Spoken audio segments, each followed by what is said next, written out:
So I was asked to talk about how to preserve and enhance the quality of UW-Madison, but I couldn't help pointing out just a few of the things that go on here because UW-Madison is an extraordinary institution, and it always will be. It always will be, no matter what else happens. And the reason it's extraordinary is because of the people, because of its history, because of the investments that have been made in it over time by the citizens of Wisconsin, and because of the programs and facilities that have been established over that long, long period of investment. I've been working really hard, as you know, many of you know, so hard that I don't really even want to talk about this, but I will because I was asked to talk about it, so here I go. I am tired of hearing myself, and some of you may well be tired of hearing me too on this subject. But I have been working very hard for over a year on a project that I consider vital to the well-being of UW-Madison, and that project has been known as the New Badger Partnership, and it started out maybe 15 months ago as a way of persuading the business community in Wisconsin, the citizens of Wisconsin, as well as our students, faculty, and staff, that we needed greater flexibility and more autonomy if we were going to thrive. And that this was a golden opportunity to seek flexibility and greater local decision-making because it was apparent 15 months ago that the budget in Wisconsin was not going to look very good, and that we weren't going to get new money from the state of Wisconsin in all probability, but what we might get if we made a great case is more flexibility, fewer layers of red tape, fewer obstacles to being the great place that we are, but could even be to a greater extent. And there was a great deal of excitement about this idea across the state. I traveled all over. I talked to alums. I talked to business leaders. I talked to chambers of commerce. I talked to citizens. And there was excitement about it among all three gubernatorial candidates at the time when I started promoting this idea. I met with each gubernatorial candidate when there were still three, and talked with each of them at least twice over a meal about the New Badger Partnership. And Scott Walker then became governor, as I think most of you know. I certainly know it. And he called us in and said that he was interested in trying to help us realize these goals because he thought the arguments had merit, and that his proposal for the realization of these goals of flexibility and autonomy was public authority status, which is a model that is really specific to Wisconsin. It's homegrown. It's what the state did with the UW clinics and hospitals several years ago, because the state was no longer able to provide the funding that the hospitals and clinics needed to do well. And so the state gave them greater autonomy so that they could generate revenue, use it in the ways they saw fit, eliminate layers of regulation and red tape, and thrive. And indeed, the UW hospitals and clinics as a public authority has thrived and is doing very well. We agreed that this could be a great model. It represented something that we hadn't anticipated over the course of our project or the evolution of our project, and that was that we would have a separate board and in that way be separate from the system, UW system. And I think you know the rest of the story. What has occurred in the wake of an announcement that public authority status might be proposed or would be proposed by the governor and taken up by the legislature is a range of reaction. A lot of excitement, a lot of curiosity, a lot of confusion, some very emotional reactions in opposition to it before even looking at the merits of it, and some immediately emotional reactions against it, which have also turned into support in the wake of more information and education about it. And I can't tell you at this point exactly how it's going to come out. I couldn't have told you at any point exactly how it would come out. And what I have said for almost a year and a half is this: whether this passes now, in those 15 months I was talking about the New Badger Partnership, not specifically about public authority, but whether it passes now or it doesn't, this will happen, and I hope that all the efforts we've made will get us closer to the point where people recognize that if they want a world-class research institution in the state of Wisconsin, at a moment when every region in the world is rushing to establish a major research university, then we need to be given the freedom and the flexibility and the local decision-making to ensure that Wisconsin keeps what it already has.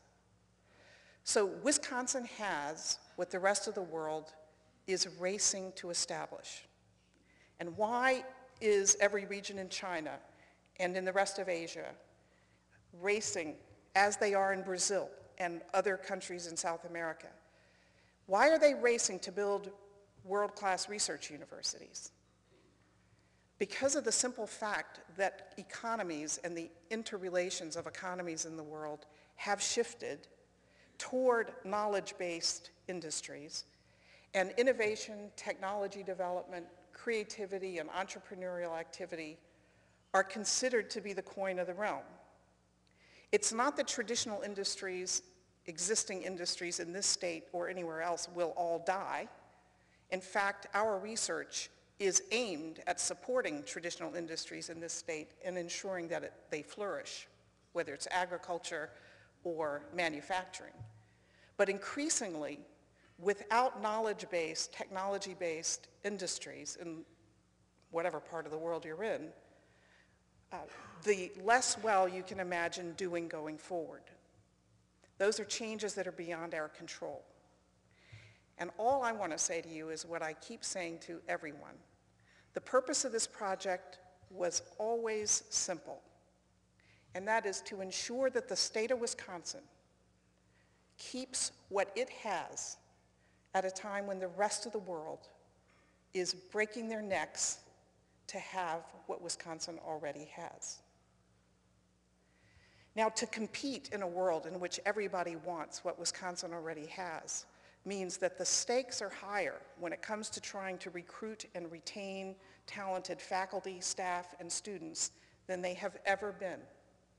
There's never been competition like this for two reasons.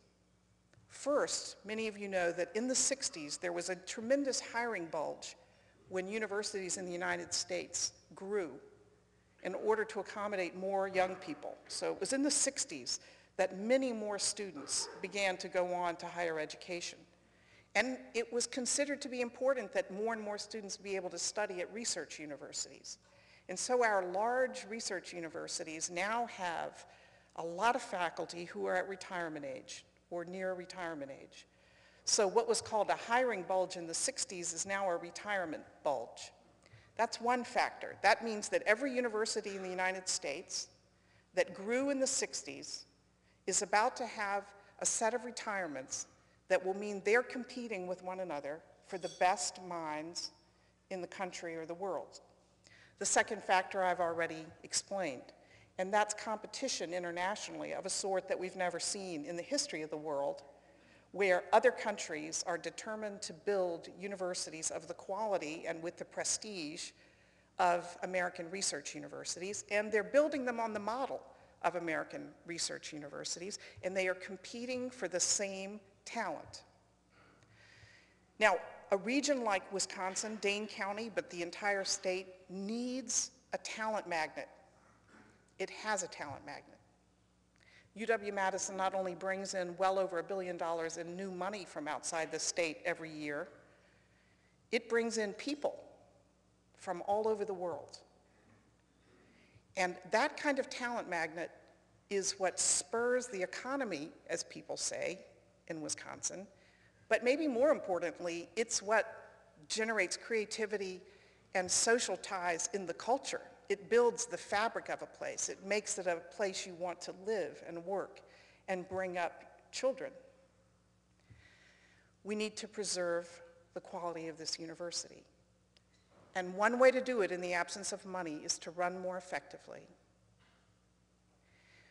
The public authority model would allow us to design a new personnel system at UW-Madison.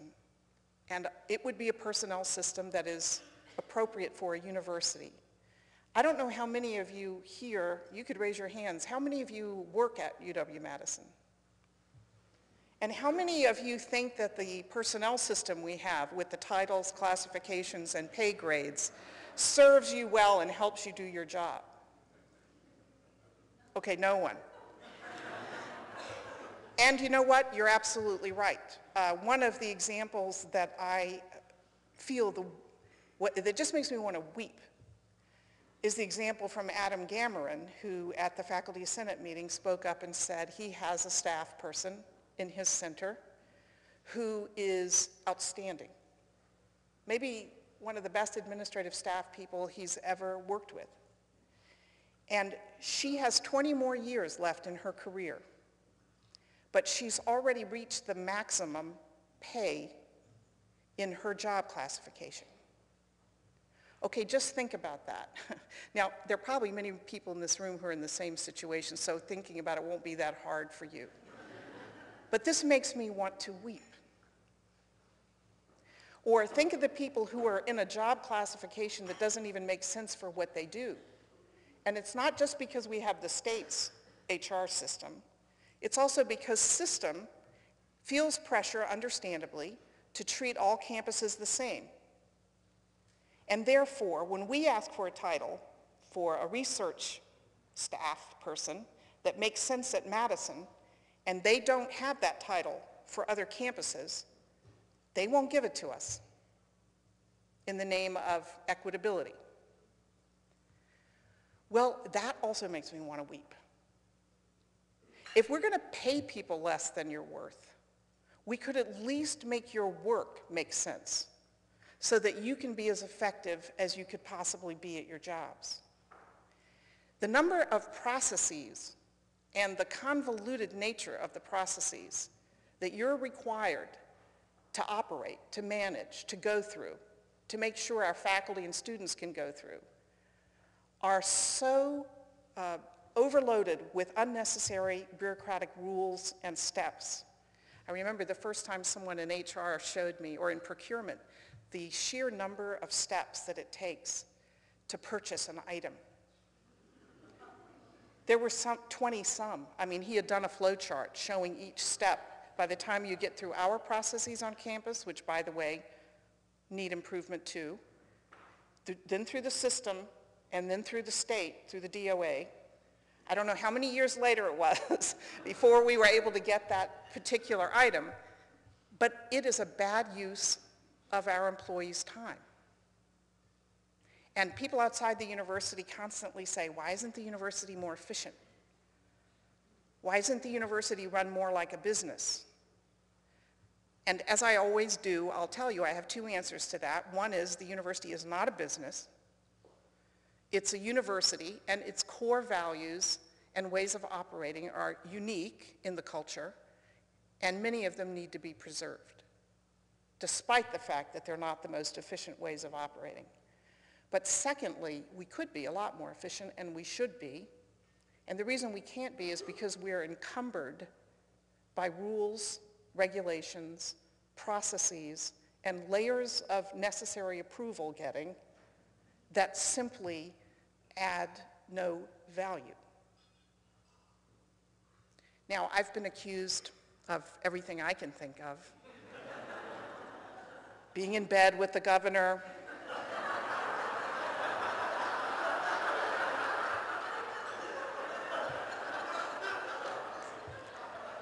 yes, that's my favorite too. It's an affront to my sexual orientation. And furthermore, it's just not true. I didn't select the governor, but the governor is the governor of the state. To ask me not to work with the governor of the state of Wisconsin as head of a public research university in the state, I don't even get that. Okay, but that's one accusation. I've worked with the devil, and that makes me one. I've been accused of not caring about the other campuses. I've been promoting flexibility for the other campuses for 15 months, ever since I started developing a plan for UW-Madison, and I still promote flexibilities for the other campuses. I want them to get the flexibilities they need, but not at the expense of UW-Madison. Let them have their flexibilities. Let UW-Madison have this once-in-a-lifetime opportunity that it has in the governor's budget. Let's do both and, not bring one down in order to make it look as though everyone is the same. Everyone is not the same. So that's the other thing I've been accused of, elitism. I love this one. If differentiation on the basis of reality is elitism, then I am an elitist. And if caring about the quality of an institution that is this great and wanting it to be as great as it should be and needs to be for the good of the state and the world, then I'm an elitist. I love excellence. I care about it. I don't want this place to lose it. UW-Madison is so different from the other campuses in the system. It's very hard even to begin to tell you how different. Does that make UW-Madison better in some absolute sense? No. We're not talking about better and worse. We're talking about a different mix of revenue sources, a difference in size, a difference in mission. We're the only campus that is a research-intensive Division I, a school that brings in over $1 billion a year in research funding. We have a different mix of students. When it comes to students and faculty and staff, we compete in a completely different market sector, as they say in the business world. We don't compete with other UW system campuses. We compete with Harvard and Cornell and Stanford and Michigan and sometimes with Minnesota, but mostly actually, no, I'm not kidding. If you look at where faculty go when we lose them, it's usually to a major private research university or to Michigan, sometimes Minnesota. I wasn't just being flippant. We have the best. I say let's keep them. So if I'm elitist and sleeping with the wrong people and offending in some other way, all I can say is I beg of people to try and take the emotion out of what is a very, very difficult moment for all of us. A really complicated moment politically, and a moment when people have every reason to be angry and upset about a range of things that are going on nationally, internationally, locally. But this is a university, and our job is to argue things on the merits, not to make ad hominem attacks on people, not to take anger and make that the basis of a position that we take, but actually to think things through and talk with each other as if we respect one another. As if, and we ought to respect one another. I really think that this is a once-in-a-lifetime opportunity for UW-Madison. If it doesn't go through, I'll work as hard as I'm working now, which is hard, to ensure that whatever we end up with, we can work with, transform in some way to ensure that this university remains great. All I'm asking people to do is look at the merits of the argument, read the statute. So for the people who say things like academic freedom will be gone, we won't have shared governance, we won't have this, we won't have that, I simply say, please read the statute, please read the bill. Chapter 37 has everything in it that Chapter 36 does. Let us not, as an academic community, simply throw around myths and rumors about what this would mean. There are good reasons to be worried about it. It's not as though I think this is an absolute cure-all that represents no risk. That would be psychotic on my part. There are certainly risks involved. It means taking more responsibility for ourselves in every way. I personally think more responsibility for oneself is a grown-up thing to assume. But okay, We would be assuming more responsibility, more blame when we set tuition rates, more blame from one another and outsiders when we do other things that people don't like, because now you can't point to the system and say we're just following the rules. There are other risks, there's no doubt about it. But I think the benefits so far outweigh the risks. I'm willing to talk to anybody who wants to talk to me about the risks and about a view that the risks outweigh the benefits. And I'm open to being shown that that's the case. I haven't yet heard a case that shows me that that would be true. But I'm not going to accuse any person here or anywhere else who tries to show me that in good faith and in a civil way of sleeping with the wrong people, being an elitist, or otherwise wanting to harm the university or the community. Of that, you can be sure. So, here or elsewhere, at any time, by email, by text, by personal visit, have at it. Have at me. Hopefully, as I say, in a way that's civil, because if I were to end on one note, it would be this. I was supposed to talk on how to enhance and preserve the quality of UW-Madison. The only way to preserve the quality of any community is to ensure that people interact with each other in a way that's respectful and that gives one another the benefit of the doubt. I really hope that we will step up our efforts to do this, because we're facing budget reductions, we're facing really big questions about how we should be organized, and all of those things are really frightening, and all of us need to work to make sure that we're not simply reacting on the basis of fear. You know, when we're afraid, a different part of our brain kicks in, and it's not the one that reasons or gives people a good shot. It's the one that says, fight or flee.